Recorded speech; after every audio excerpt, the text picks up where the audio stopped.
Simpson. And Japan have gone absolutely without lead. This is Whitmore. Paul and Gale both available. It's still Whitmore. It is the Reggae Boys who take the lead. Ball chat. Greetings, football family. Happy football Sunday to the family. Welcome to Ball Chat Podcast. A snowy winter mix in the air. My name is Benton, one of your hosts, along with the family. Come on, Junior. Well, go on, family. On the steer. And by the way, family, sorry for the late start. We don't watch West Indies cricket. Not we. Them didn't watch cricket. I rather out there shovel snow than watch West Indies play. Everything good. Everything is well. Junior asked how the match go. West Indies lost by 2 wickets, Junior. All the cricket fans, big up for themselves. West Indies is the same. Right, come on. No. The man, them worthless, man.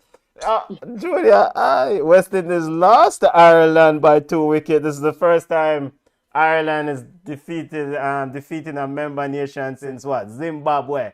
And I must say 2000 how long? Yo, I would know we talk football, but this is my first time seeing cricket in years, like live. You know how embarrassing it is to see a game at Sabina Park and the stands empty? Good God, man. All right, let's get to the football segment. So, football family, welcome to Ball Chat Podcast. So, Junior, how you doing, though, family? Because, West Indies aside, how you doing? I don't know if I should, if I was planning to be on Ball Chat today. Rumors have it that I was told that I wasn't ready to go to Ball Chat. Okay, I wonder why. I had my Anthony Marshall moment. You're refusing. All right, football family, welcome to Ball Chat Podcast. We review some of the week's major news in the world of football.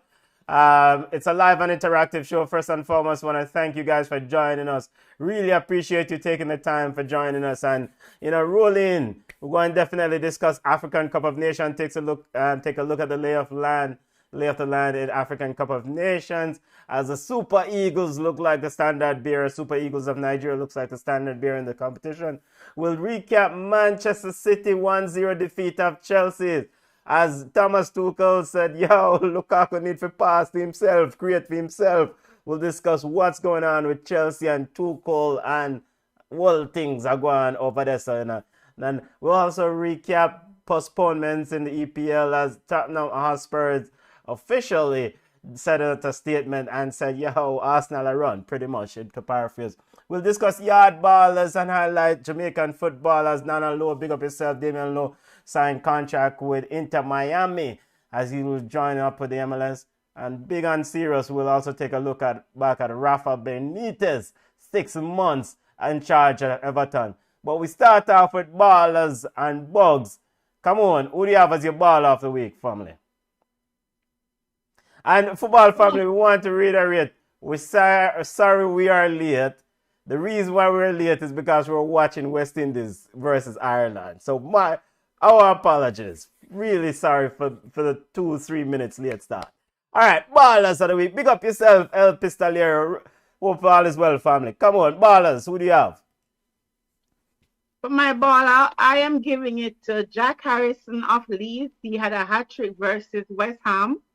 And Luka Modric, the old man, he had a spectacular goal today for Real Madrid versus Atletico Bilbao for them to win the trophy. So I'm just giving it to those 2 ballers this weekend because this week was kind of like blah. All right, come on, son. Depressed with the ballers from weeks now. The ballers them have been depressing coming from. Come on, Junior, would you have livened up yourself and give us some baller vibes now, please? Junior, we have. I give it to Fabinho because Fabinho seems to be a forgotten man at Liverpool, right? And we talk about the team that get hurt by the AFCON, and there's so much uncertainty every time around Liverpool. But there are certain players that are consistent. I have to give it to Fabinho. Give it to the whole Liverpool. I know it's just Brentford. Me know. But still, that 3-0 win today was impressive. I have to give it to Manchester City for just continue winning. Pep is proving why he's the best coach in the world. Also, I will give it to Real Madrid. Luka Modric definitely come on, but the whole Real Madrid, they seem to just always find a way to rise to the top in a bug league, in a bug situation. But the man, them just, plus our Super Cup winners, you have to give them the props. Yeah, big up Real Madrid and Benzema. Big up yourself. My ballers of the week, football family. I see you running and big up yourself, Owen Gray. Big up El Pistolero. El Pistolero says Benzema. I'm giving it to Benzema. He's been all consistent over the years. Big up yourself, Benzema. Owen Gray giving ball of the week to Philippe Coutinho. I'm surprised that none of the other co-hosts them never give Coutinho ball of the week. I wonder what one, especially Junior. I'm sorry, it was on my list. It was done further on my piece of paper. My apologies. Coutinho is also my baller. I am sorry. A goal and an assist as a substitute. Somebody messaged me and asked me if Leon Bailey is in trouble. We'll touch on that later on. We're talking about teams in the Premier League. But my apologies. Coutinho is also on my list of baller. Well deserved. That red string on him and from Messi finally I bring him good luck. I was more thinking that Junior would be the one who would give Coutinho ball of the week still. We don't give ball of the week for 10 minutes. But move up, man. one goal and one assist, Junior. He snatched 3 points from you. He should get it. Oh my God, you're so biased. Yeah, ball of the week to Philippe Coutinho. Big up Owen Gray for highlighting Philippe Coutinho's exceptional play in a short 10-20 minutes on the field. He was impressive. But my ballers of the week, I want to give ball of the week first and foremost to Musa Kamara of Sierra Leone. Yes, Sierra Leone. Yes, them play football at Sierra Leone. Sierra Leone drew 2-2 with big bad Ivory Coast. Imagine, Serge Aurier, Wilfred Saha, Eric Bailly, Sebastian Hellier. Who else? Frank Kessie. The names on that Ivory Coast team was impressive. Impressive list of starters. Fancy name, bright lights. But Sierra Leone did not back down. So they drew 2-2 with them. So big ballers of the week to Musa Kamara. Scored a wonderful goal in African Cup of Nations as Sierra Leone drew 2-2 with Ivory Coast. And Nicolas Pepe, higher purchase baller, is also part of the Ivory Coast outfit. So big up to Sierra Leone. And of course, ball of the week to Super Eagles, Nigeria. Yes, I don't know who's watching African, but I think Nigeria has been the best looking team in this tournament. The man that played them ball. Kelechi Iheanacho, Wilfred Ndidi, Moses Simon. Ball of the week to them. Nigeria looks like the standard bearer in this tournament. And of course, big ball of the week. Welcome back to the park, Philippe Coutinho. Glad to see you back on the grass. Ball of the week performance. Those are my ballers of the week. Let's get to bugs of the week. The unimpressive players. Come on. Who do you have? I think one of the biggest bugs this week, it should be, I think his name is Johnny or Hani Sikazwe. He's the referee. The referee in the Tunisia game. He blew off the game 2 times before the 85th minute. And even when he gave a player a red card for a foul, he went back to the monitor. Everybody saw what he was looking at. VAR assistant said it's not a red, give him a yellow, but the referee still insists that he's going to stick to his red when it never really was a red. But it's so funny because he was in trouble for match fixing a couple of years ago. So it was a little bit off. And to blow the game off, that means the 2 watch them on him and now work, and his referee crew now work.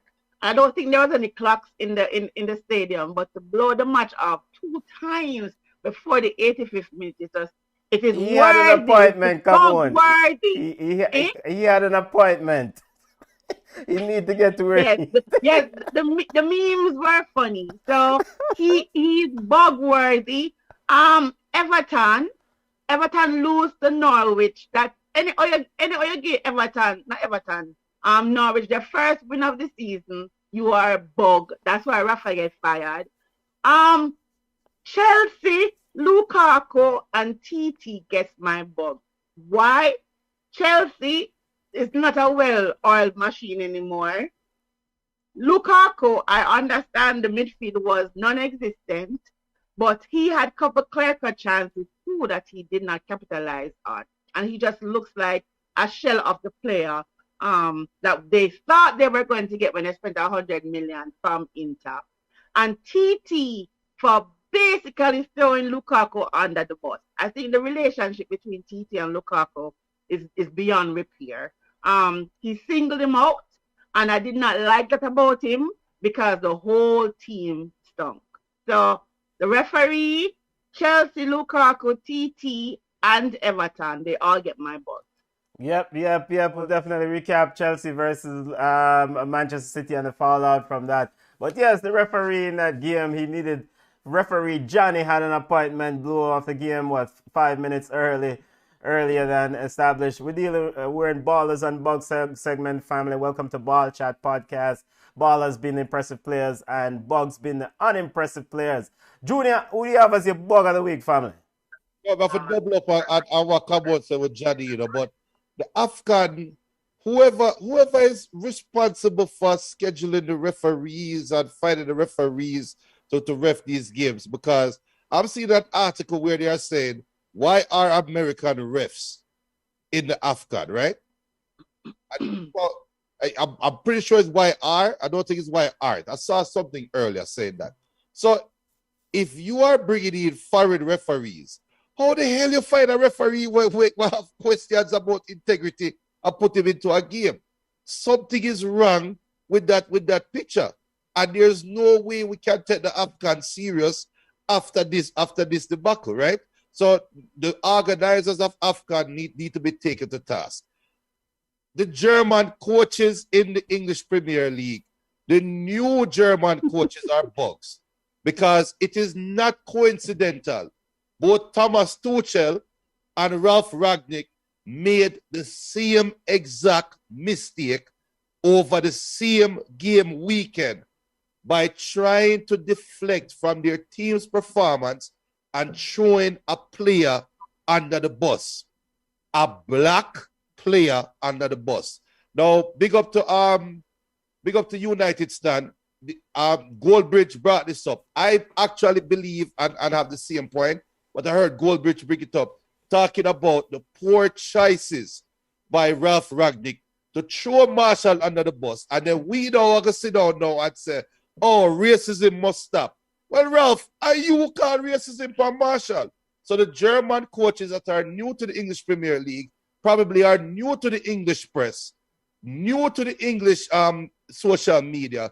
They are learning right now from their PR departments. Shut the hell up when you're talking about black players, because you're about to throw them to the wolves. So those two coaches get my Bug of the week as well. All right. Yeah, CONCACAF did have I think 1 or 2 referees in the AFCON competition, but referee Johnny is from CAF, from Confederation of African Football, right? Come on. CONCACAF didn't send a a suspicious a referee with a checkered pass to the tournament, right? Just to be clear. If we go, not that we know of. not that we know of. Yes. No, you know which game them in for ref? Yeah, this is no disrespect to my African football them. But you see the video them with the man them where wear Jesus slippers and a salad people and pile people, and them game them for ref. He was actually taken to the hospital, so I doubt he'll be given any more games to referee in it. And to touch on, I mean, I know you're talking about your coach, because you can't talk about TT. I mean, like, really, but I don't think I can't put all the blame on the coaches when it comes to the racism or the racist behavior by the fans. They've always been like that. I mean, Lukaku has, even without TT throwing Lukaku under the bus, Lukaku has had that issue too, even when Jose Moreno singled him out. It's just the fans are just racist, and nothing he could score 3 goals this week. You're still going to see him get racist comments. So I'm not going to blame your coach. it is just weird that is a he said situation, because no, that the relationship there is completely soured, because the coach is saying he's doing something and the player says not doing it. So who do you believe? How do they move on from there? Martial to Arsenal and just keep it moving. But you know, Tuchel is the same thing, because Tuchel came out last week and said, bygones with bygones, we're done. The player pay him, fine him, gone, blah, blah, blah, blah. What Tuchel said yesterday is, you can't come out and complain about system and you're not scoring. That is who believe that it was. Listen, we might think players and coaches are robots. They're not. They're human beings. Them all grudges like me and you. You understand? They're whole grudges like me and you. So if a player come out and criticize a coach in public, is that coach going to laugh and say, he paid a fine, let's move on? And on the back of his mind, he's like, as him slip, him slide, and that's what happened. I don't think that relationship can be repaired. And I think if he was a 20 million pound player, I think we will see him rub the bench more than anything else. But it's hard to justify rubbing the bench. That is a player who costs 100 million rub the bench. I think if TT had his way, he would be a little bit like, Loftus-Cheek, Hudson-Odoi, a Pulisic, you know. So it is going to be interesting, but I think the relationship was actually soured when he came out and he criticized the coach. Because I can't criticize my boss in public, so publicly, and then go back and say, you know what, my bad, let us move on. Yes, I will forgive you, but I won't forget. And that's what's going to happen. And that is my issue, and we talk about it off here all the time with world football. If I cannot be a coach and discipline my players, I don't care how much money it takes for bring you in.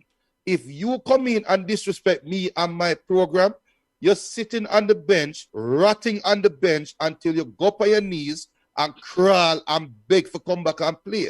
That is how it should have. You can't justify without Junior, $100 million player. You can't do that with a 15 and a 3 million and a 5 million player, right? You put 100, the person who you brought in to be the face of the club. Let us face it. He was brought in to be the face. They were going to build around Newcastle, right?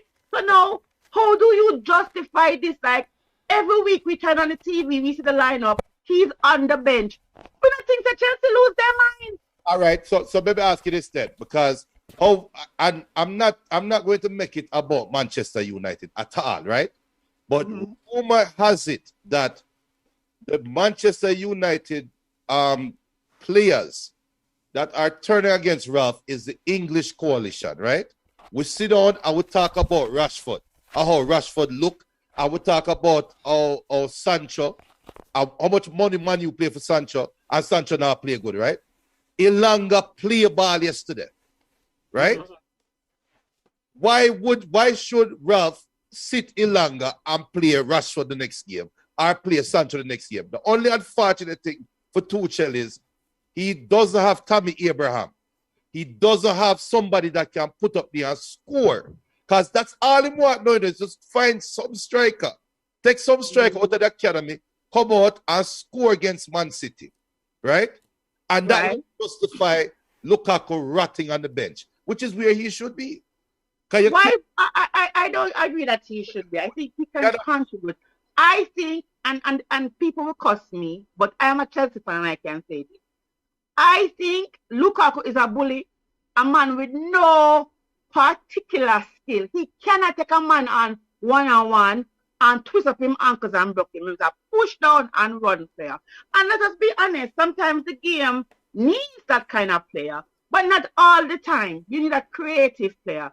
I would not be surprised if that man got to Timo Werner and said to him, listen, we're going to put this man on the bench a little bit. I need you to come out and show. Any old Timo Werner come out and score in a 2-game back-to-back. We not care for Norwich, Everton, we not care who. Any old Timo Werner, the German, come out and score and whatever. I just think it's lights out for Lukaku. The problem is, I don't think there's anybody who will take him for the price that Chelsea paid for him. Right. So let me go through these comments real quick. Yeah. Well, Junior, we need to give back the show. Sorry, we need to give back the show to the family because we now run wide, and we're supposed to have a guest coming on. Javin Brown, Vancouver Whitecats. Javin Brown, Reggae Boys. Javin Brown supposed to be joining us. White caps, sir. Whitecaps. Thank you. Vancouver Whitecaps. Javin Brown supposed to be joining us. I just got a message that he's joining in. So yeah, I could get you where we are, get you and before the ball are forward. So we know what Manchester United and Chelsea take over the show. Them Bugside. Somebody said Bugsard did till and his baller at Juventus and BVB. Lejean David says watching Chelsea lose on Saturday gave me life. Title United drawing to Villa was expected. United gonna be good contenders for the Europa Conference League next season. He also said that Lukaku players around him. He had way better players at Inter to give him service. Lukaku cannot play a Burnley ball with Chelsea. Then Chelsea got the United Lukaku. United is known for wasting players. Depay, Di Maria, Lukaku, and now Sancho. Wasted club. Prime Minister said that's unfair to Lukaku. The man is an intelligent baller that uses his body and skill set. Yeah. I mean, using body, bully. Skill set, it's limited. Listen, don't get me wrong. I mean, you have to be able to score some goals and whatever to get the kind of name as a good striker as Lukaku. But his skill sets are limited. El Pizarro is saying Ivory Coast gave away the game at the chance they got, true. And he's saying that FSG get the bug from me because all know they can't sort out Salah contract. So El Pistolero, are you saying that Mo Salah is worth 400,000 pounds a week? Yes, he is. He is. Now, granted, Liverpool probably not going to pay him, and they might try short change him on. But if Gareth Bale can get whatever I might get to play golf, and word is that he's getting more than 400,000 pounds a week, Mohamed Salah should get him 400,000 pounds a week. I'm sorry. Well, the person that we should blame is Mo Salah's agent and not Liverpool. Yeah. So if Mo Salah, he will now have to decide if he wants to be loyal and stick to the 200,000 that they're willing to pay him, or he's going to go somewhere because another club will pay him 400,000. Yeah. Not Tottenham, maybe not an Arsenal, but another club. Yeah, no, somebody else. Will pay him. Yeah, if he wants his money, we'll get it somewhere. Ballers of the week. We want to highlight Raheem Sterling and Kevin De Bruyne. KDB. Excellent display in the victory. Let's pivot to the EPL Roundup. And following up to the bugs of the week where Jamaica Chelsea highlighted didn't tell me. I have to big up Mannings, my alma mater, for making the Doncaster Cup final. Ballers of the week. Big up yourself, Mannings. And big up to Teacher Hyde and Clarendon College for winning the Champions Cup. Ballers of the week. Big up. All right. And I can go on with the regular scheduled programming now. I'm done. All right. Now to round up. Let me just start. You guys, Anthony Marshall is on the screen. Let's get down to our EPL roundup and start with this Anthony Marshall and Ralph Ragnick back and forth in the press. Of course, following the game against Villa. Ralph Ragnick said Marshall refused to be in the squad. Anthony Martial put out a statement, said he didn't refuse to play for Manchester United. Bottom line, somebody a tell lie. No, I don't think anybody is telling a lie. All right, yeah. All right. So clarify for me. You are the Manchester United fan.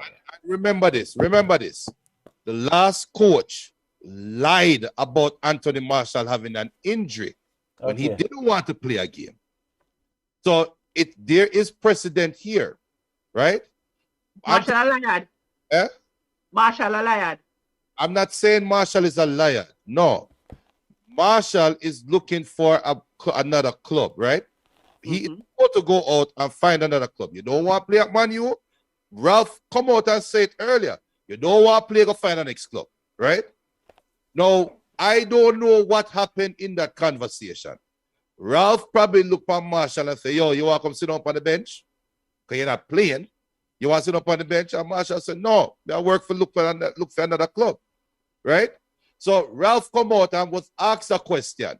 Why you never have Marshall the bench looked in? And Ralph said, oh, Marshall never want to play for you this weekend. Marshall in his statement said, I would never disrespect Manchester United. I will never turn down the opportunity to play. That it's an Instagram post. I think this is the English media baiting Ralph Ragnick into putting himself into hot water. Let's get the quote what Ralph said. Ralph said, quote, Anthony didn't want to be in the squad.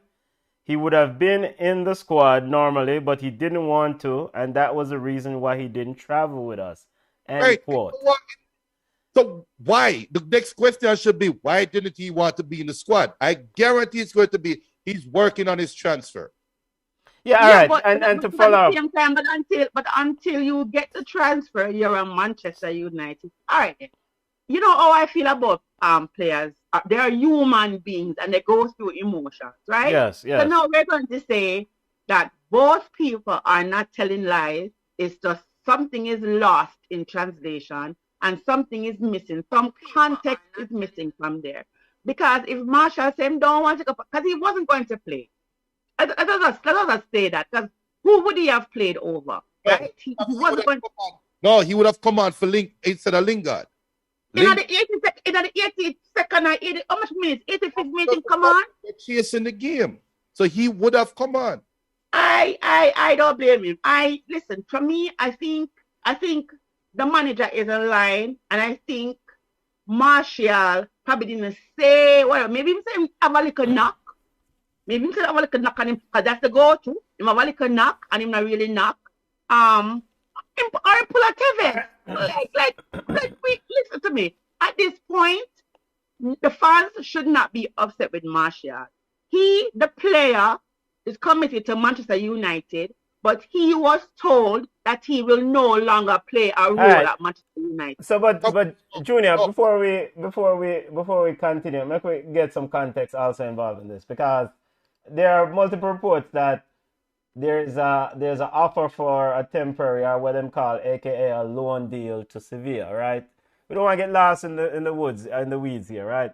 But Manchester United is requesting complete payment of his salary by whichever that club is who's gonna take him on loan if it's Sevilla, and that club require also paying the fee for such transaction. I mean, is that being fair though? Normally, as my understanding, and correct me if I'm wrong, my understanding, when loan deals are constructed, the parent club or the club, there's some sort of sharing of said salary.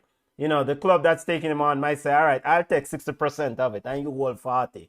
But Manchester United reportedly, I can't remember the journalist who highlighted this, Manchester United is asking for 100% coverage from the club that take him on.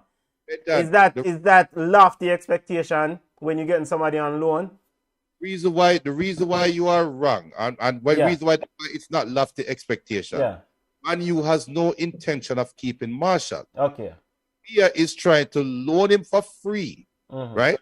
We look at it this way. Sevilla already want Marshall to be a Sevilla player point forward, right? They don't want to pay the 20 million or the 30 million, whatever it costs in January. They'd rather pay that in summer.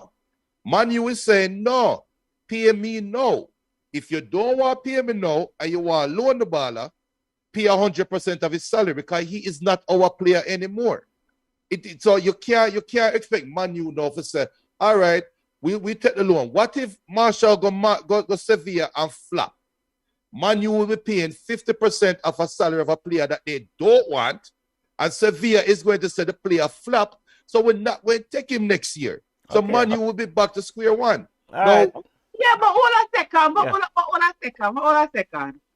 Marshall leaving, Man U paying 50%, versus Marshall stay, Man U player up here 100%. For player who them don't have not them plans. No, because you have other teams that are interested, or other teams that were showing interest. Name one, Junior. Barcelona. Barcelona. You've gone too far now. Junior, you've gone too far now. You've gone too far now with the foolishness. Entertaining with the Bratweight madness, but you've gone too far now with the Barcelona team. Yeah. Man. All right. Let's watch the space on the Anthony Marshall. Another big news that occurred this week as we wait for Javon Brown to join us. We'll see what time he joins in. Rafa Benitez is officially out. Cameroon's big coach. I mean, it's not unexpected. And big up to Jug. Jug said, what, when you used to go Munnings? Yeah, me left in 94 Jug. So I think we're in the same class then. Big up yourself, family. Go ahead. Come on, speak. Wax lyrically about your big coach, Rafa Benitez, and the failure at Everton. Rafa is going to bounce back. I did tell you. I said Everton have good pieces, but they're individuals when you see them on the pitch. That's just how it is. Listen, you can't have the best coach in the world come in, but if you don't have the world-class players who are playing in the system, then where you get? I mean, like, we did see the writing on the wall, but now they lost to Norwich, and not even say one goal like that, and you want Philippe's goal. It's a 2-0 loss to the cellar dweller team. So Norwich was the straw that brought the camel's back. Listen, it is what it is. A coach's job is to win games for a particular club. He's not doing that, then he's not needed for the job. Rafa will bounce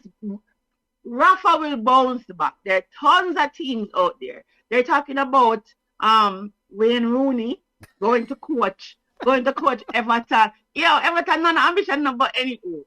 So we expected Rafa. He couldn't get the best out of the players at Everton. And it's just time to move on. It's a performance-based job, and they weren't performing. The thing that's been perplexing, I think that's perplexing for me, Junior, regarding this Rafa sacking. Yes, the result. I think they lost 6 or 7 games recently on the trot. They took 19 points, sitting in 16th position in the EPL. The thing that's confusing for me regarding this decision, the director of football, Marcel Brand, left in December, suggesting that they said, okay, Rafa, now you make decisions regarding football decisions. Lucas Digne just joined Aston Villa, who Rafa didn't like.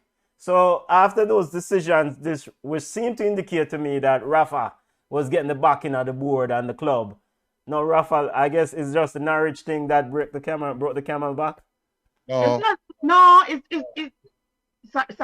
Jonah, go on. The death knell for Rafa was very early. When Rafa said James Rodriguez is not in his plan. James Rodriguez is a fan favorite, right? Remember, which fan? Remember James Rodriguez? Not Colombian. It's not a bunch of Colombians. They are Everton in a brother. Remember James Rodriguez under Ancelotti at Everton. Man, play ball, right? So we're thinking like what about Real Madrid, Barcelona are one of them big name clubs. Everton is not a big name club. They are striving to be a big name club. And when a new coach come in and a youth will play ball for them last year, that produced for them last year, and you come and say, he is not a part of our plans. Right away, you lost the fan base. And then now you're losing on top of it. So I don't agree with losing the fan base. Our fans are so fickle, and I think results kind of make people have short-term memories. If Everton was in maybe 8th, or even where Arsenal is in 5th, we wouldn't hear no nonsense. And I think even though they were backing Rafa, I think losing games, and they're in trouble. They're not in the cellar, but they're not far from it. And if he's losing all those games, clearly they're thinking that he has no plans, and they're going to continue losing games, and they're going to get relegated. So I don't think Rafa really lost the fan base or lost the plot. It's just that he's not bringing in results to now. And even though with your coach, same thing. If TT if Chelsea, if we wake up next 3 weeks from now and Chelsea they in A, remember me tell us that the Russian will get rid of TT. You can still shake your head. Chelsea don't play like that. We're not as forgiving as Arsenal and Man. Come on.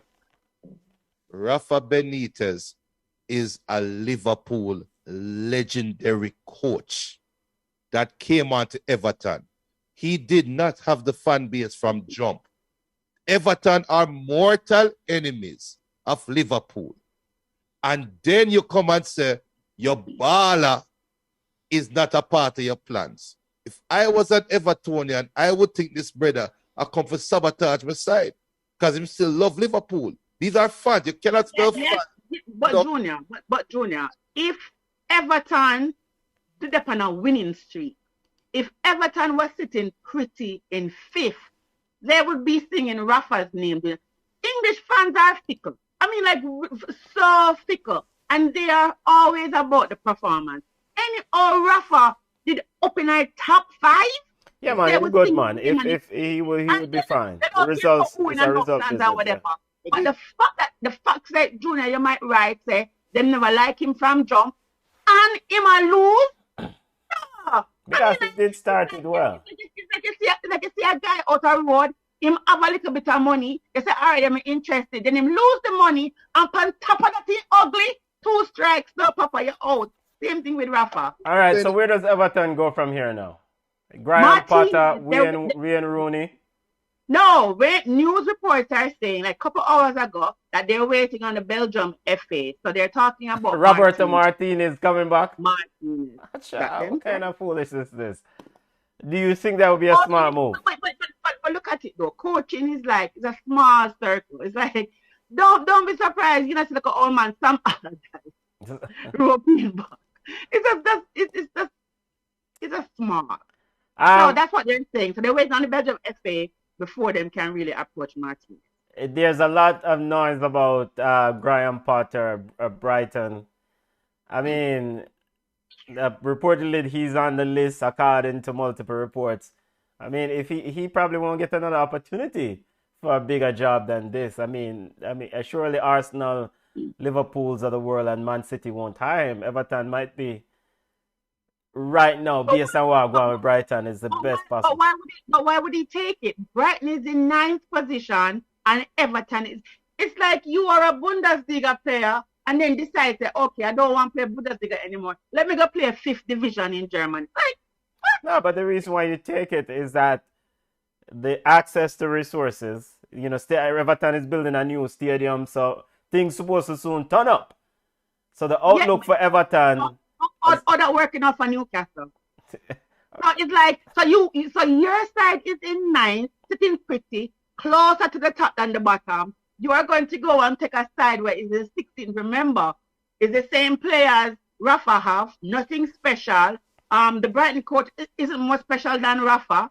So what is he going to do? Have a jolly good time in championship in the new stadium? I mean, good point. A very good point. But he's definitely on the list according to multiple reports.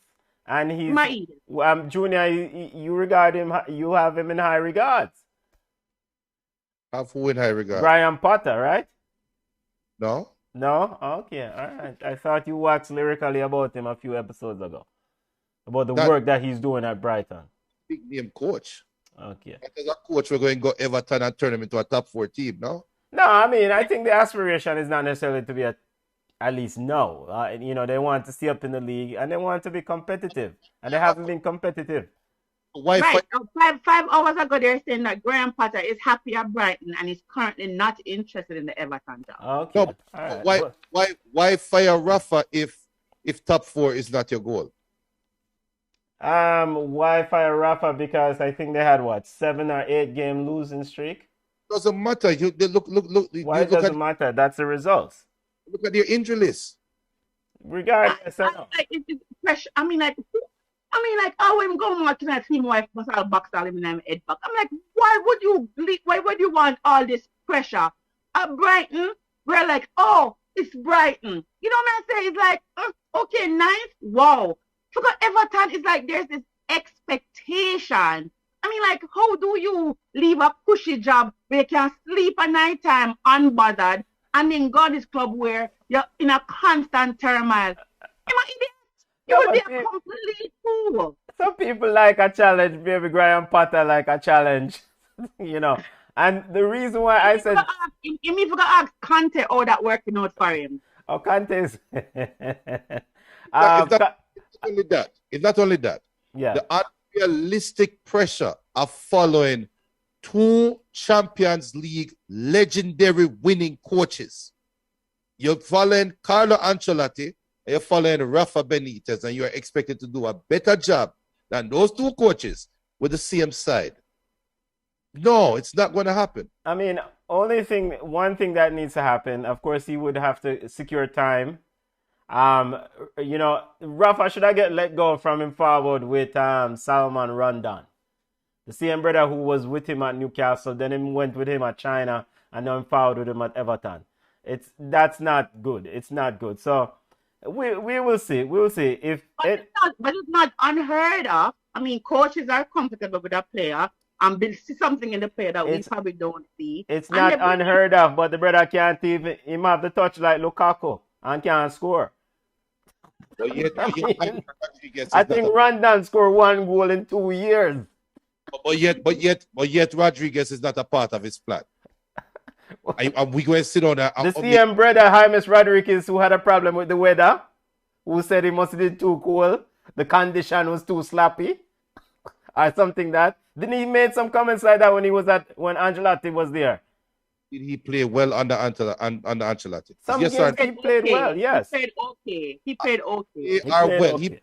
He played better than anything them have right now. Nah, man, Fabian Allen is a good, solid player. Good, solid player. Fabian Allen's a good, solid player. He's holding in. And Demarai Gray. Big up to Demarai Gray.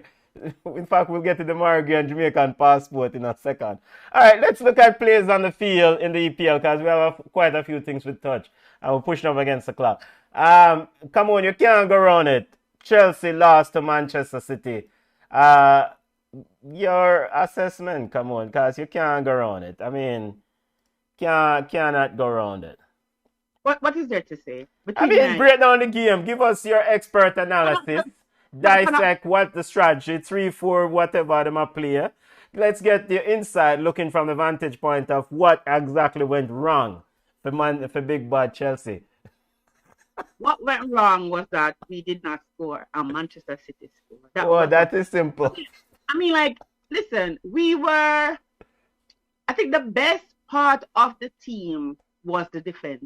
The midfield was non-existent, and I think we had one shot on goal the entire game. We were up, a lot of position of play, not no win ball games, but we were out-possessed. And the scoreline is 1-0, but I think we were open. We were not good, and Chelsea is in deep trouble.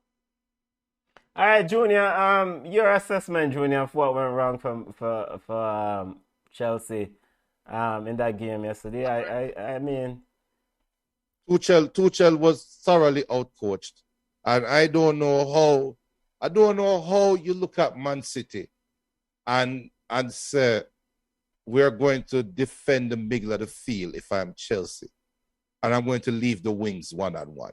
I don't know how you look at Manchester City and not fortify the wings.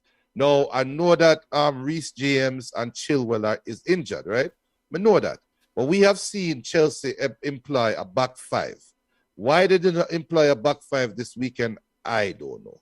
But that is where the game was won by City, by just playing on the wings. They wanted nothing to do with Conte, and Conte was more a spectator the whole game than playing in the game. And I'm not going to pick on Lukaku, but we see where the deficiencies lied, where if you put a Ruben Diaz or just any defender that is strong and have speed around Lukaku and is not afraid of his physicality, he will be neutralized. So that's all the game was. So there's some conversation about building team around Lukaku. You know, the so-called the experts in this space. I have heard Danny Higginbottom and Robbie Earl and NBC's coverage speaking of that. Does Chelsea need to build this team around Lukaku, or is that just fool's dream? And then secondly, the next question is, I mean, do you expect a team where ZH and Christian Pulisic to really supply Lukaku in a game against Man City? But no, come on, so let me answer real quick. Yeah. That is them playing TV. That's the dumbest comment I've ever heard in my life. Okay. You don't build a team around a player, and that player is the last player that you brought in. Okay. That's the dumbest thing ever. Lukaku was never in your plans. So you're not building a team around Lukaku. Lukaku is supposed to be the missing piece. Werner is failing as a striker. You bring Lukaku in to score goals. So we're not building a team around you. So this is a media hype trying to pit coach against player is the dumbest thing ever. If Lukaku was there from the academy and you're bringing in all these players, then we can have that conversation. But until then, that's just madness. Go ahead, come on. So, but what about the Pulisic ZH starting? Sorry, come on. Problem. That's not a problem. ZH, Pulisic, and Mount. Yeah. They have 3 players for 2 positions. So you went with the 2 worst ones. Because I personally think Mount should be starting over those 2 players. But you see Mount, because remember Tuchel tipped his hand early when Tuchel said Pulisic is showing his versatility as a wing back, right? It's so funny. But when Tuchel said that, he's pretty much saying my differentiating factor between Mount, Zilich, and Pulisic is Zilich and Pulisic have the versatility in them to come back and play defense. You ever see Mount trap back for your ball yet? But Mr. ZH and Pulisic do it. So that is why Mount's probably sitting up on the bench. Okay, recovery. All right, come on. I have nothing to say other than we need to get ourselves organized. All right, I figured that you don't have anything to say about that game, but I'm sure you have a lot to say about Philippe Coutinho performance against Manchester United. Come on, what a display. I mean, yes, we just need... Listen, when a player is happy and comfortable, they play at their best. It is common sense. The fact that Man U fans thought that they were comfortable with 2-0 and then Steven Gerrard was like, no, and came back, and it was a very good display. Once Coutinho came on the pitch, the game kind of turned up. Aston Villa, I think, needs to get better in the final third. They create all the chances, and they cannot finish. And I think that's going to be their undoing. I think Tyrone Mings was solid. I always thought that Ollie Watkins is a very good player. Cash, for some reason, Cash is going on me. It just seems like everybody is playing, attacking good football for Aston Villa. And maybe the Steven Gerrard effect. I'm happy that Coutinho is getting another opportunity to showcase his talent. He wants to be on the Brazil squad for this World Cup. And I mean, like, his first outing was good. Hopefully he can keep it up. Yeah, so, and yeah, Junior, I know you're ready to chime in, but with all the stories, the headlines, this was expected that Philippe Coutinho would come on and do something, and Manchester United couldn't stop it from happening. Thank you, come on. Thank you. What me do? You highlighted the point that everybody knows. If not Manchester United fans got comfortable with the 2-0 lead, it's an inexperienced coach in the Premier League. I think he's still coaching in Bundesliga. Got comfortable with it. So Ralph Ragnick, welcome to the Premier League, you big idiot. We don't sit down and knock ball up 2-0 and next team lay down dead. This is the Premier League. So we sit down and we talk about Varane, how Varane looks soft on the ball. You see how Watkins put Varane on the bottom? Varane learning now, this is English Premier League. Not because we have a big badge on my chest. That means the players are afraid of me. Ralphie, you're learning right now in the English Premier League. You don't take your foot off the gas. When you see a big baller coming on, you take off Matic and you put on Phil Jones. Put somebody for come play defense. Don't play around with the game. So it's a learning experience. But we Manchester United fans knew the game wasn't done. I posted in the chat. See the general here come on. Man, you need a next goal. I said it. I'm right there so Bruno score. and it wasn't enough. So we knew come on is Ralphie learning. Oh, okay. I mean, Junior giving credit to Camon for identifying. Go on. It's too. I know them say it's snow in Georgia, so maybe I drink liquor. But overall, you know, it's a good start for Coutinho. But I mean, surely one don't expect him to continue at this level. I mean, at some point, week 2, week 3, the real Premier League intensity is going to get up to him when he has to play more minutes. I don't think so. No. We know the thing is this: we know the quality that he possesses. So it's like what he did yesterday was not surprising. Mm-hmm. I mean, we can't say we expected it. This is what he does, you know. So I think he will do well, especially if Steven Gerrard plays to his strengths, rotate his squad, and just continue playing free-flowing football. It's like him go there and tell him, say, go and go play. Because Coutinho was not even confined to one area. At one point, him run back with Mings a defend, him upon the wings, right? Him up with Ollie, him up with the little young boy, when name Ramsey or whatever. And he was in the right position when Varane missed to be right there. So it's like we expected it to happen, and I think he'll just get better because he really have a point. Listen, there's no other footballer than a footballer with a chip on them shoulder, and we have a point to prove. Agree. Yeah, I agree. Looking at the table, when you gonna call it? Man City up 56 points. Sitting on 56 points. They're 11 points ahead of Liverpool. Liverpool have a game in hand. Burnley down at bottom. Quick question though, does Dean Smith save Norwich from relegation here? Absolutely not. They're not good enough. They're not good enough. Okay. They're not good enough. I can see maybe Newcastle hop, skipping and jumping over there. And it's Burnley, Norwich, and Watford down there, whatever. But they're not good enough. Okay, and so you guys your thoughts on the Chris Wood transfer to Newcastle? A target man. Is that somebody he's scored 10 goals for the last couple of years in the EPL? I with all that money, go out there and get a better striker. If you want to go to come in. Chris Wood to me is an okay signing. It's like a Benteke. I mean, like a Benteke signing to me. I mean, like Chris Wood is iffy. There are players out there, good strikers out there that they can spend some money because they have the money to come in. But they not only are having issues with scoring, their defense is also poor. So you could have 100 Chris Wood if your defense is still poor and you're letting in the goals. Them Newcastle is in for a world of trouble. Okay. Junior, your thoughts as we wrap up the EPL and discuss some football in our backyard.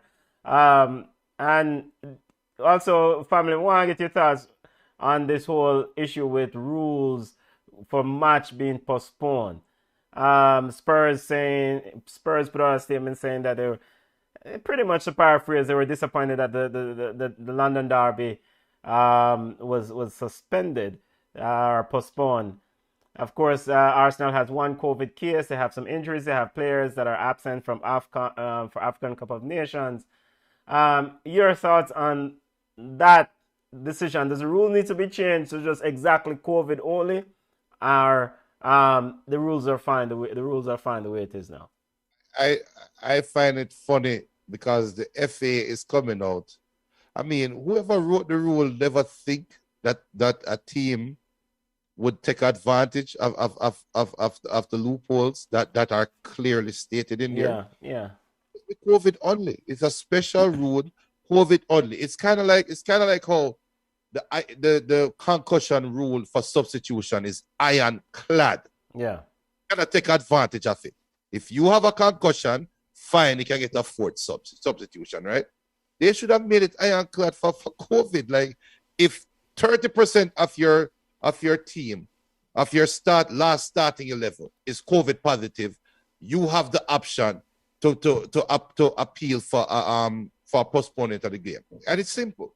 But when you put in all of these loopholes, I would have thought of those loopholes too. A meal and duck Man City if I am Man U. Or Chelsea.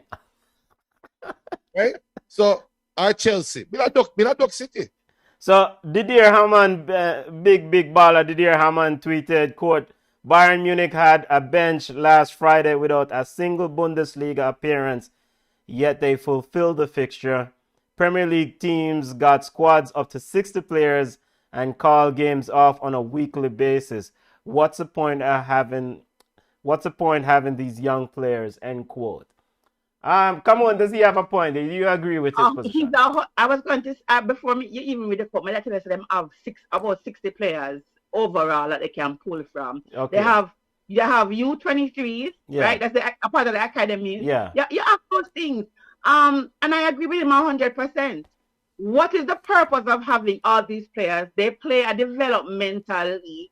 So what is the point of having them play for you not to be able to bring them on the bench?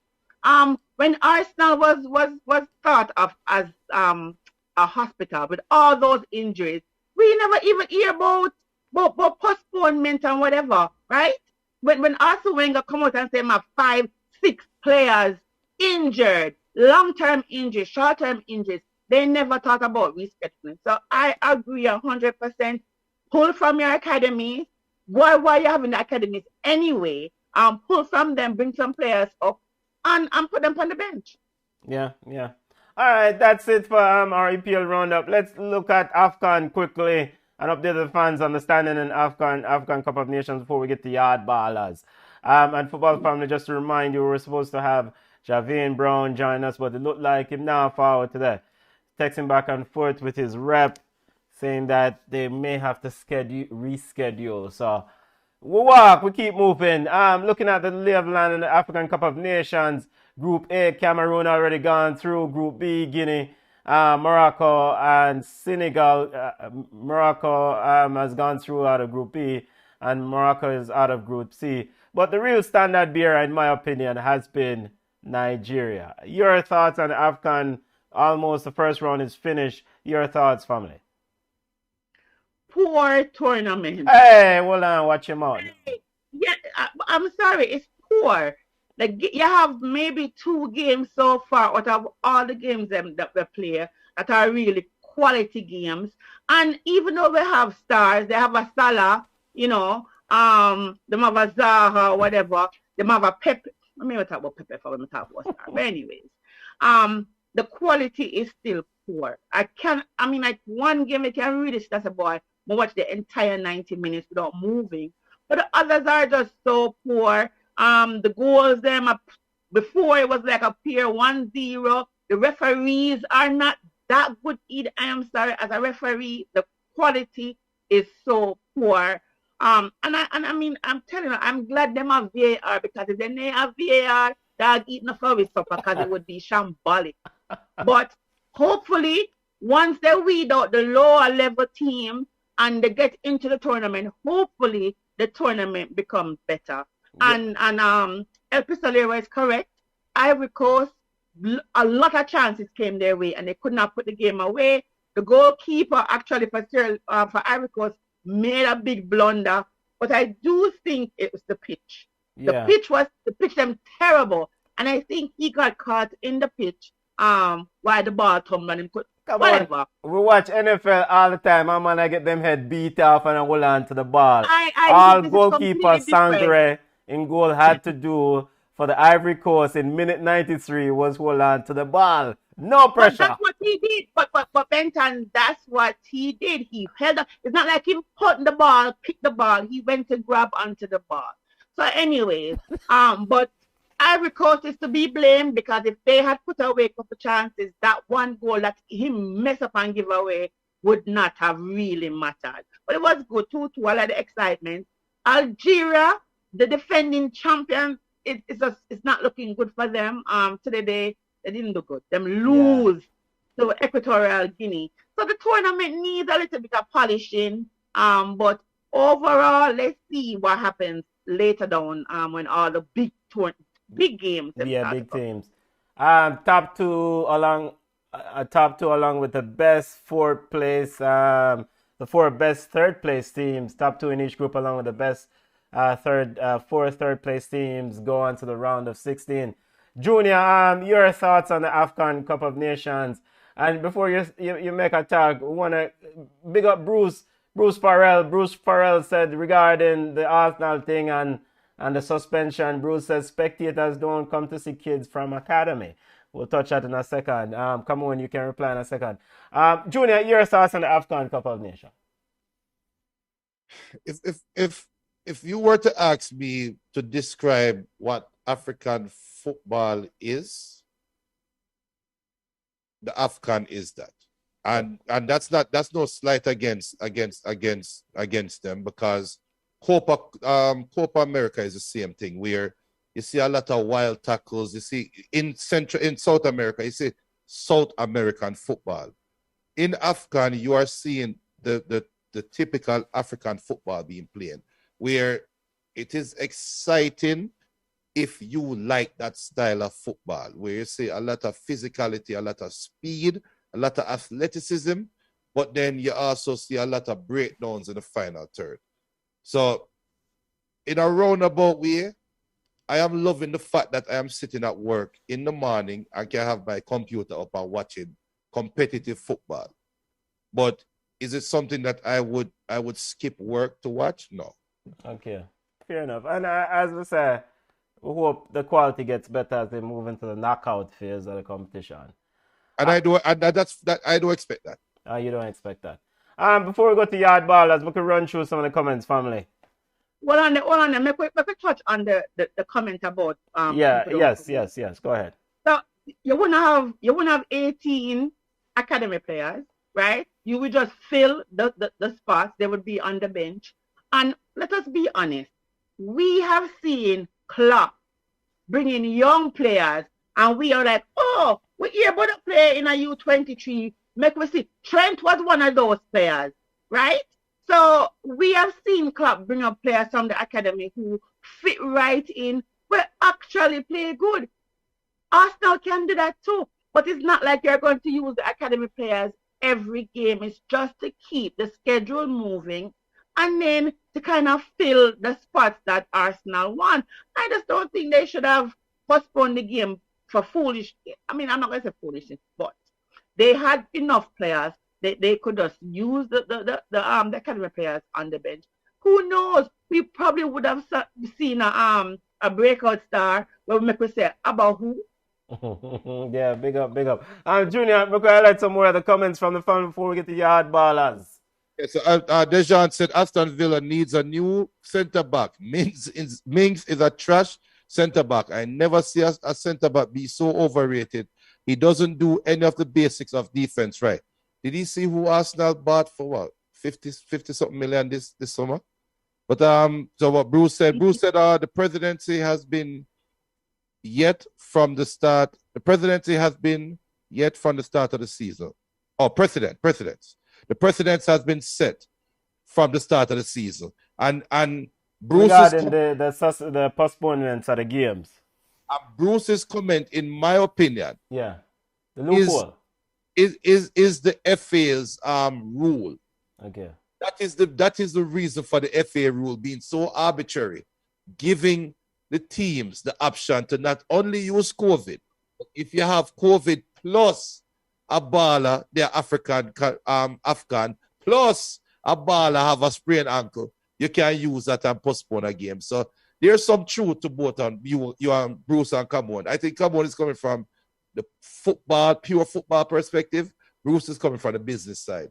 And some Arsenal fans said, speaking to a couple of them when the league EFL Cup match semi-final with Liverpool was postponed. Man, them said Liverpool are run because Liverpool turned out to have what was false positive COVID tests, right? And the game was postponed. So the rules need some more clarification. But that's just banter, though. At the end of the day, it's banter, because the rule is a rule. And let people, let's remember, the English Premier League is not like the NFL with Roger Goodell. It is the actual teams that have to agree on these rules. So Tottenham is complaining about a rule that they agreed to. The rule would have never been written like this if teams had come out and said it had to be COVID only. It's just unfortunate for Tottenham that them get hurt by the rule before them could use the rule and hurt somebody else. Yeah, It's Tottenham did ready for done aside. just banter. All right. Any other comments you want to highlight, family? El Pistolero is saying that the rules need to be for COVID only, and just that. He said Villa would be good with Calvert-Lewin. A fit Calvert-Lewin, Ings and Watkins are like the same for me. So that means a Bailey gone in a El Pistolero. El Pistolero say it, not we. He say he can also call it now. I guess say Man City is the champions. Chris Wood is a good signing for Newcastle. They now can have a forward who will go good, who will do good from crosses. And you know who Chris Wood remind me of? What the tall brother when they go from Newcastle go Liverpool or from Liverpool to Newcastle? Look at English brother. Peter Crouch? No man, not Peter Crouch. The next one. The next Peter Crouch. I have no idea. You said tall, so I guess Peter Crouch. I mean, no El Pistolier. Liverpool fans, I'm going to tell you, why come on the ball? From where? From Liverpool to where? He was at Newcastle. Either he went from Newcastle to Liverpool or from Liverpool to Newcastle. He was after Peter Crouch. Big tall brother, man. Him have ponytail, black hair. Tall like Peter Crouch, but him not lanky. And Andy Carroll attack. Andy Carroll. Yeah, CM1. Look at you, come on. Oh, look at... This is why we have ball chat knowledge. Yes, the CM Rock. Andy Carroll, him good in that year. But Andy Carroll wasn't a rocks at Newcastle, no. So now Chris, the injury slow him down. The what slow him down? And Crime Minister says, yes, Andy Carroll. Yes. He was lethal in the ear, right? But, yeah. I mean, isn't it a stretch we say Andy Carroll and Chris Wood in the same boat? Because isn't Andy Carroll another notch above Chris Wood? Yeah, well, in their Reading now at 33 years old, so, eh? Junior, you want to clean up the talk there? no. No. Liverpool fans are going to name you, watch it. All right, let's get to yard ballers. So before we move to yard ballers, we want to know, so Jamaica are playing Peru this week, right? So we have to remind the family, the game's still on, right? Jamaica versus... The game is still on, according to Earl Bailey. So I think they leave Monday? They leave tomorrow in two groups. Kaheem Paris turned down the call up. I didn't see the reason why he turned it down. So Malik Howell is a defender replacing Kaheem Paris in the squad. And I think Jamaica plays Peru on the 20th. Yes, 20th at 4 p.m. Eastern time, which I guess is the same time Jamaica time. So are we doing a watch along for this game this Thursday? I would, yeah. All right, forward. Me there. Wait. But they have enough now. But anyway, so they might leave the 17th for a game on the 20th. So Shamar Nicholson turned down the call up. I mean, it's a friendly. I mean, like, no, actually, my apologies. Him say him now come up to the World Cup qualification. So we need to talk about this for a little bit. But to my understanding, it's in his contract that from here, I don't know what it is. But I understand if he says he needs time to gel with his teammates and get comfortable. Our next game is what? In 3 weeks? We're 27, we play in Mexico. So, but the Spartak mascot... To all I understand it is that JFF knew about it before and Shamar's agent. But it's just so funny that Shamar's agent is the same agent for Kaheem Paris. And they both... Kaheem Paris turned down this friendly call-up and Kaheem Paris needed. Shamar, I don't know. You know, all right, I always said next man up, yo, we are work, we have chicken, and a chicken we are jerk, as IT and Fancy Cat says. So next man step up and play some ball. Well, everybody away from Damari Gray, only for years said Damari Gray passport not ready. He's not going to be able to play against Mexico for us. Listen, if Captain Orius Burrell was alive, then passport thing I wouldn't happen. Yeah, the passport thing there. Get passport. It's madness. The JFF know a long time ago that Damari Gray wanted to play for, well, I don't know if he wanted, but he forced to. play for Jamaica should be on the ball because we need it, especially now that we're not going to have Shamar Nichols. So, but come on. So, on this Shamar Nicholson thing, the club doesn't have any matches until February, official matches. They have a friendly game on, must say, January 28th. So, a man couldn't forward for a World Cup qualifier over one friendly. You know the contracts. You are agent, exact, extraordinary, or whatever you want to call you. You couldn't draft them thing in a contract to say, yo, the man for go play for him country. The club needs him. What them there? Which position in there? I think them done a goalie 12, 9, 6, something. They're not up top, right? Let me look. Shakhtar. So, I mean, like, if they want him to get accustomed to they pay too much money for him to say, all right, then what if him get injured? What if him go play for Jamaica against Mexico and get injured? So the club is looking out for them interest. Listen, at this point, Mr. People are Niam Shamar. At this point, Shamar, get your food, get your money. It is what it is. If he goes out there and gets injured and can't play for his club, the club is out of money and Shamar will be out of. And fair enough, is that you to always forward still. I mean, in the previous games, so he was there for Coach Tapper, etc., and the boys and the process. So okay, so just keep moving. I just think he'll be okay. I mean, like, I'm not, it is what it is. Me notice Junior very quiet on this one still. No, because we don't understand all we talk about European players. Oh, come on, sir. They're not robots. They're humans. They're blah, blah, blah, blah, blah.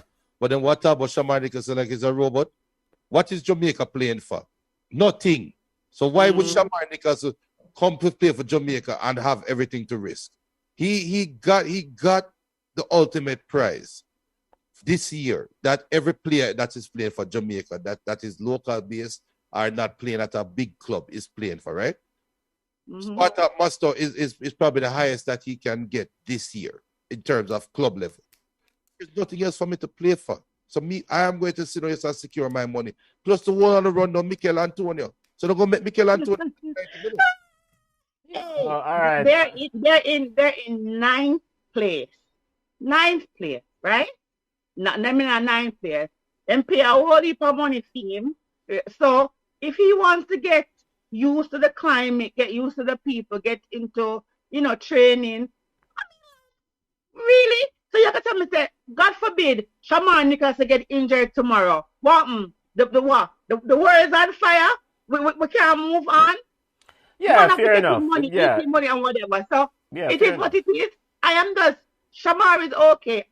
So unless Kaim Paris is working on a transfer to turn down to play for Jamaica, even though it's a friendly, because he could go and impress Paul Hall, and Paul was like, oh, we need this young man in the World Cup qualification stages. So that's puzzling. But anyways, good luck to both of them.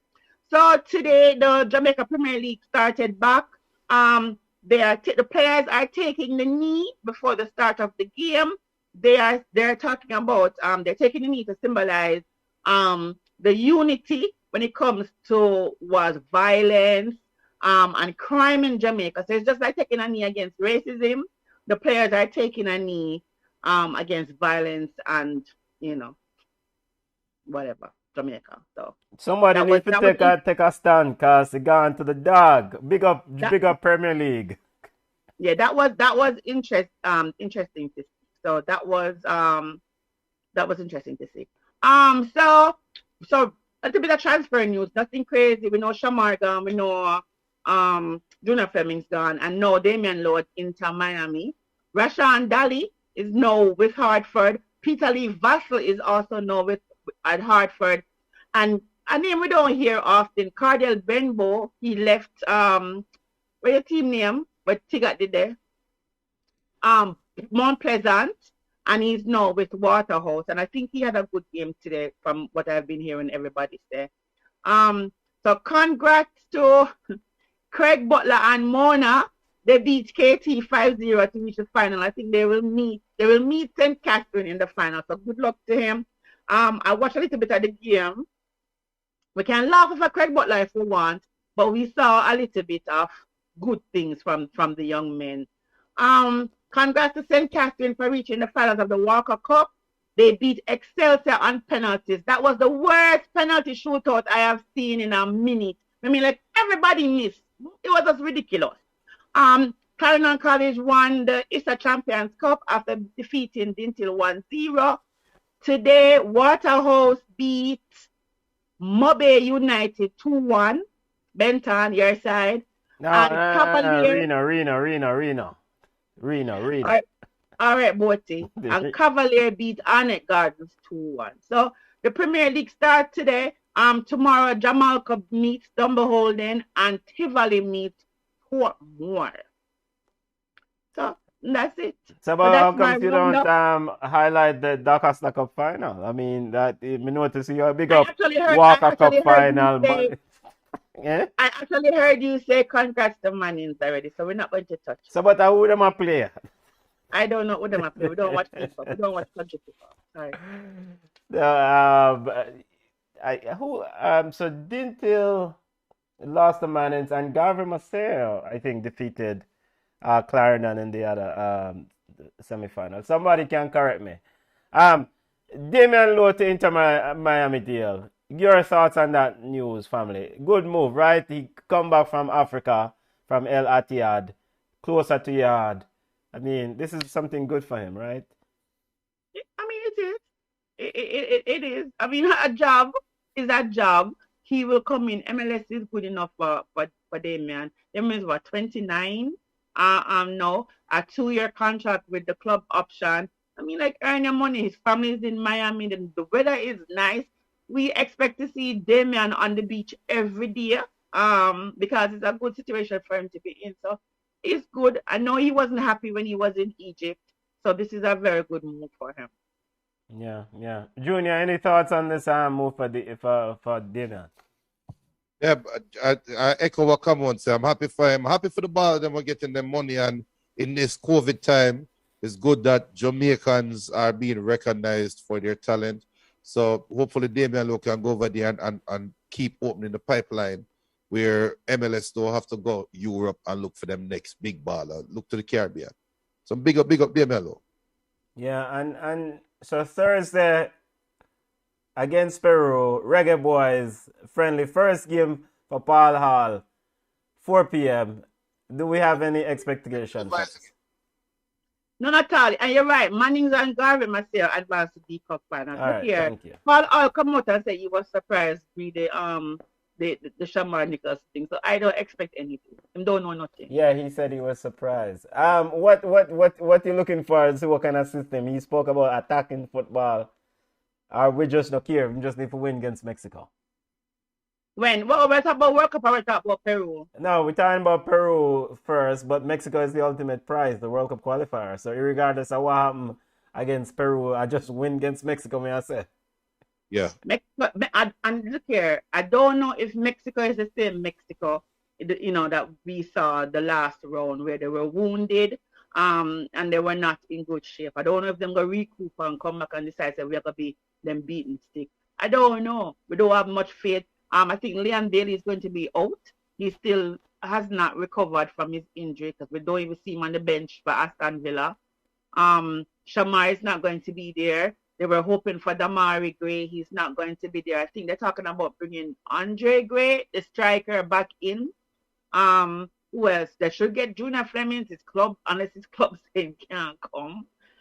So I think I'm going to bring a bag of local players. I see that Javon Watson is going to Peru. Maybe Javon Watson is still in the World Cup qualification squad.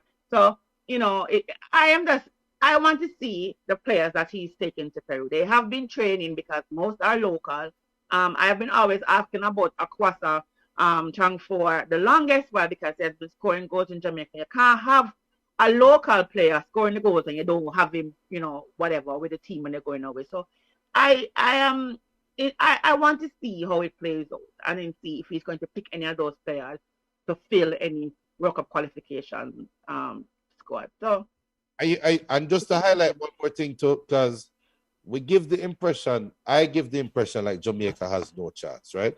And it's an unfortunate situation but we have no idea how much Alphonso Davies' loss to Canada will affect Canada's qualification run. Yes, they might be too far gone where nobody can catch them, but the teams them that have Canada left on their schedule, I know it's only one player, but there's no telling how big of a loss he would be. How would the loss of Alphonso Davies affect the other teams running for the World Cup qualification? So yes, I make it look like we in dire straits, and I'm no fool. I tell you the truth, Jamaica is in a hopeless, perilous situation, but the door is cracked a little bit open, and we don't know what's happening with far. Junior, I don't even know if to tackle you with that one. I completely disagree. Alphonso Davies is good, but Canada clicking. I mean, like there are a couple of players who made the jump from MLS and Ghana, Europe now. Tejan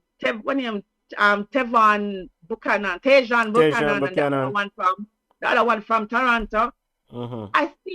I think Alphonso will be a loss, but not too great of a loss for Canada. So the door won't for who? We are the other team them. Are we say door for? Are you we? No, but come on, saying in your heart to heart, you are the one who are cheerleaders, so we still have a chance. I am hoping, but I'm not a fool. So yeah. I am not going to sit there. Canada is still okay without Alphonso Davies. Come on. Alphonso Davies is the best footballer in CONCACAF. He is a... Who not made the Leon Bailey people say so? What? Yeah, I'm making them say so. Who you say so? Leon Bailey people? Yes. Leon Bailey people. Alphonso Davies is the best playing footballer in CONCACAF. No, well, don't let the Christian Pulisic people them here say so. Davies is the best playing. Keyword playing. Okay, playing. Look for you to know.